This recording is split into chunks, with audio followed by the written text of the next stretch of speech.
Len malinteh kasu barang pari rami de urang tua jo muda tunggang tunggi si tukalangi kok kecek Tuhan ninjo jodoh ambo situ tak bisa apa-apa tak pasal situ ikhlaskan saja.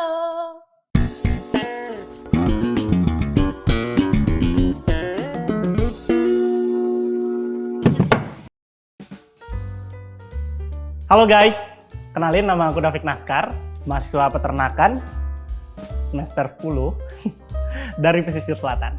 Salam kenal semuanya. Nama saya Linggapai Somenan, dari jurusan Teknik Pertanian dan Biosistem Angkatan 2019. Asal Kota Pariaman. Halo guys, perkenalkan aku Webi dari jurusan Teknik Lingkungan, mahasiswa tahun akhir. Kenalin, nama aku Nadia dari Fakultas Pertanian Universitas Andalas. Hai guys, assalamualaikum. Kalian sehat kan? Sehat lah, masa nggak pula? Hai, perkenalkan nama aku Izzat Nisa dari Fakultas Peternakan Angkatan 18. Aku berasal dari Riau, anak kedua dari 3 bersaudara. Insya Allah aku akan jadi calon bini muda. Halo guys, perkenalkan aku Muhammad Hasbi Syukri, biasa dipanggil Hasbi, dari jurusan Pendidikan Dokter Angkatan 2019. Pada kesempatan kali ini aku mewakili dari Komite Siaga Bencana Mahasiswa Universitas Andalas, Posbi Mongonan. Kapan sih terakhir kali kamu ngerasain gempa? Terakhir kali ngerasain gempa kemarin nih deh, kalau nggak salah. Itu 2 hari yang lalu. Terakhir kali ngerasain gempa itu kemarin malam ya kalau nggak salah. Itu sekitar jam 9 kayaknya, waktu itu lagi nongkrong berdua sama temen. Kemarin, Nah, terakhir aku merasa gempa itu waktu gempa di Pasaman Barat yang skalanya itu hampir 6,7 atau berapa tuh ya, segitulah. Kalau pas lagi tidur dan tiba-tiba gempa, gimana sih reaksi kamu? Kebetulan kemarin lagi tidur sih, kalau nggak salah ya. Iya sih. Kalau lagi tidur, terus ada gempa, biasanya bangun bentar, berdiri sampai pintu gempanya kan berhenti tuh, balik lagi tidur.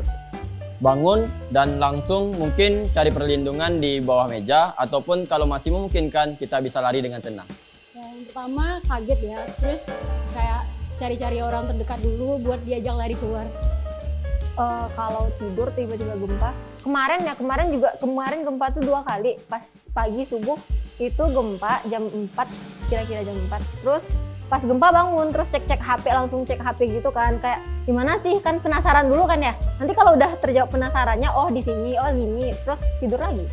Nah, ini sering aku rasain sih waktu di kos saat tidur ya, karena emang aku tipikal orang yang suka rebahan gitu. Jadi di kos tuh nggak pernah namanya aku duduk, pasti baring aja gitu. Jadi apa yang aku rasain, apa yang aku lakukan ketika aku merasakan gempa gitu, kan pertama kali itu kan aku baring kan, main HP. Kayak gempa. Aku tengok lah kan, galon tuh kayak gerak. Berarti gempa. Wih, gempa. Itu teman aku yang lagi asik baring tidur nih ya. Astagfirullahaladzim, langsung bangun. Pernah 1 kali dia tersepak kipas angin. Buru-buru kami buka pintu. Itu gara-gara suara aku yang, wih gempa. Karena suara itu yang buat orangnya dipanik. Seharusnya kan santai aja ya kan. Momen gempa yang paling kamu ingat itu apa? Momen ya. Momen paling diingat di tahun 2009. Waktu gempa yang ngehancurin Hotel Ambacang. Hoax pertama yang aku dengar itu di waktu gempa itu. Waktu itu biasanya kan kalau siap gempa yang meluap itu kan air laut tuh. Nah, kalau hoaxnya di kampung aku dulu, yang meluap itu air sungai. Hoaxnya bikin geger satu kampung yang akhirnya mengungsi ke daerah yang lebih tinggi. Ya, walaupun sebenarnya nggak ada air yang meluap sih sebenarnya. Tapi ya, itu yang paling berkesan dan paling bikin inget. Karena 2 bulan kita nggak tidur di dalam rumah, tidur di camp pengungsian. Waktu itu momen yang paling keinget itu waktu SD. Soalnya waktu itu lagi di kamar mandi, lagi pup. Habis itu ada gempa, terus keinget kan cerita-cerita orang kalau lagi pup nggak usah lari kalau gempa. Ya udah nggak usah lari. Ternyata orang-orang pada panik semua di luar dan ngontok-ngontokin pintu kamar mandi buat ngajak lari keluar. Yang paling ingat itu waktu SD kelas berapa yang intinya nggak ingat kelas berapanya. Yang jelas waktu itu kelas aku tuh di lantai 4. Di SD itu kan 4 lantai tuh, di lantai 4 terus gempa tuh kayak semua tuh berhamburan keluar dan lari. Cuman aku nggak lari, aku kayak di lantai 4 diam gitu kan. Terus ngeliat ke bawah orang udah rame, ya udah biarin aja kayak gitu. Terus pulang deh. Itu deh yang paling diingat. Nggak ingat tahun berapa, pokoknya SD. Karena waktu itu masih anak-anak mungkin, jadi ya kena ada goyang-goyang, ya ikut-ikut teman dan ya lari-lari. Kenapa orang lari? Ya ikut lari. Mungkin itu sih. Menurut kamu, di antara daerah berikut mana yang lebih rawan gempa? Jepang atau Qatar? Jepang.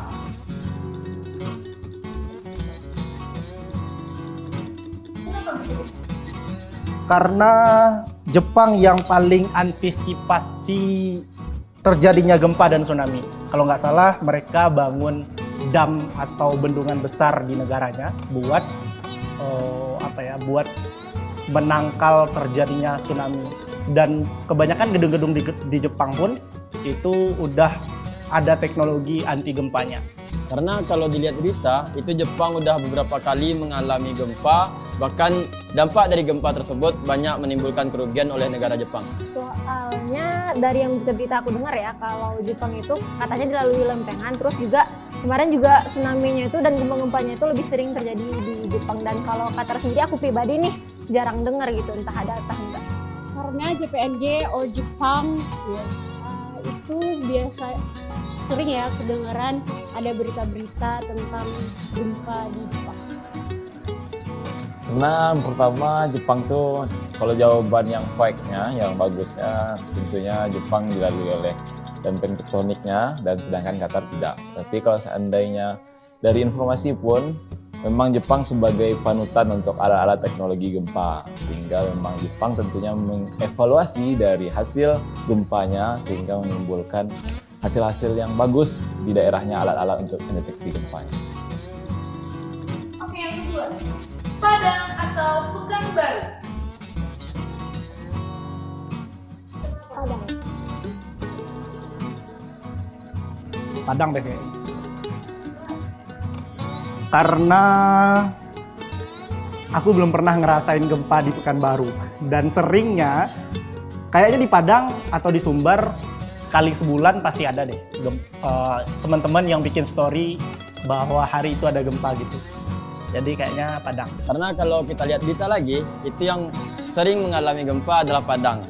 Bahkan Pekanbaru itu jarang kedengaran bahwasanya kejadian ada gempa di situ. Di Padang karena dari selama aku hidup emang yang kedengaran itu gempanya itu Jepang yang kedengaran itu di Padang, kayak gempanya itu sampai timbul ini ya, sampai rumah-rumah itu runtuh, hotel-hotel itu runtuh. Dan kalau di Pekanbaru mungkin ada, cuman ya kayak sebelumnya lah yang kedengaran itu ya lebih banyak di Padang kayak gitu. Karena menurut aku Padang itu kan dipenuhi dengan bukit-bukit terus dekat dengan laut. Jadi mungkin dia lebih dominan untuk gempa sih.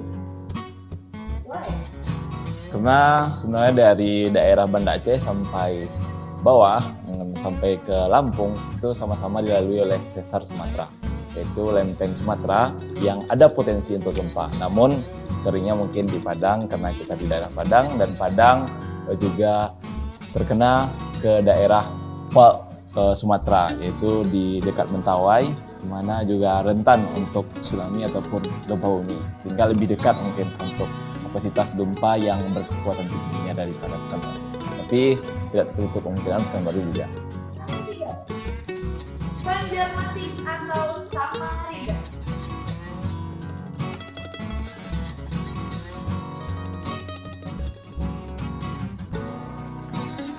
Banjarmasin.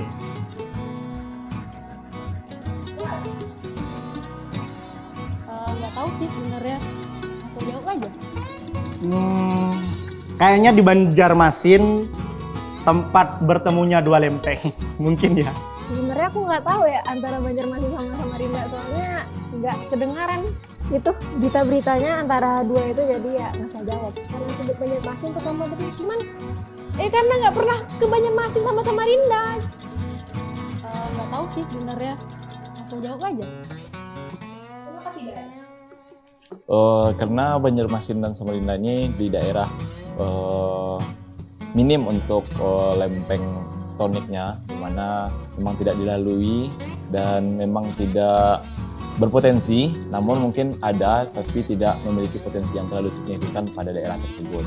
Sehingga mungkin kita sama-sama masih mendeteksi kurang berpotensi pada daerah tersebut.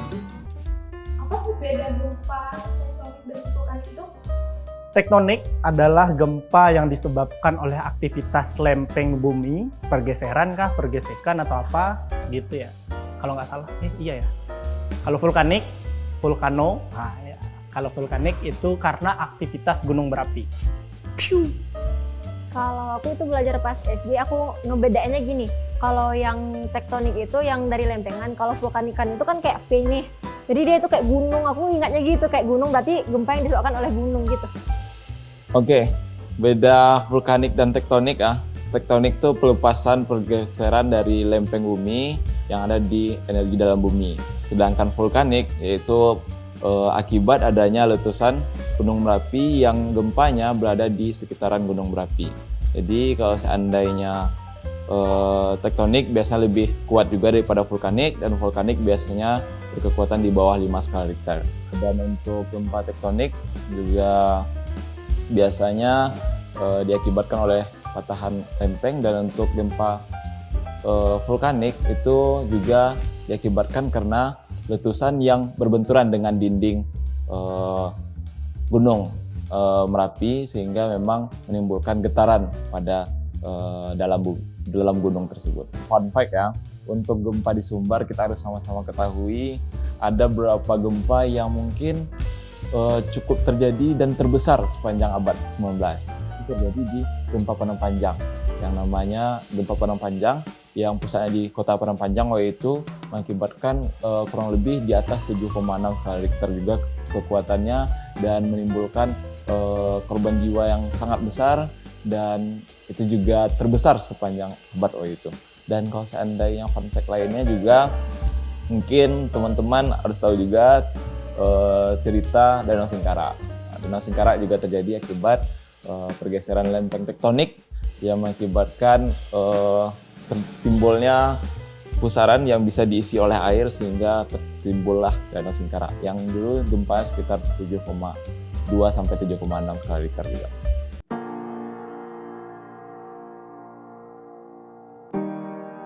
Kalau terjadi gempa, jangan panik. Intinya jangan panik.